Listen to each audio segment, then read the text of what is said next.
A VTP domain is a logical grouping of Cisco switches that share VLAN configuration information. All switches within the same VTP domain exchange VLAN data with one another, allowing for centralized management of LANs. The concept allows network administrators to configure VLANs on one or more switches, and those configurations are automatically propagated to all other switches within the domain. This centralized approach helps ensure consistency and reduces the chances of configuration errors across the network. When switches are in the same domain, they communicate using VTP advertisements, which contain details about the VLANs, such as their IDs and names. These advertisements are sent over trunk links, allowing switches to synchronize their VLAN databases. This eliminates the need for manually configuring the same VLANs on every switch, as changes made on a VTP server switch are automatically propagated to all switches that are configured to be part of the same VTP domain. For switches to be part of the same VTP domain, they must share the same VTP domain name. The VTP domain name is configured manually on each switch, and it acts as a key to distinguish different groups of switches within the network.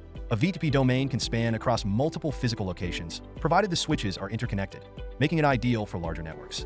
However, it is important to note that the name must be consistent across all switches that need to exchange VLAN information. Otherwise, switches in different domains will not share VLAN configurations. A key feature of VTP domains is the concept of VTP revision numbers.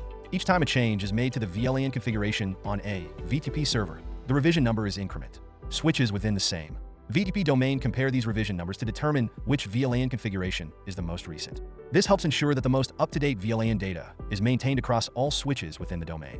However, if there is a mismatch in revision numbers or a misconfiguration, it can lead to VLAN configuration issues across the domain.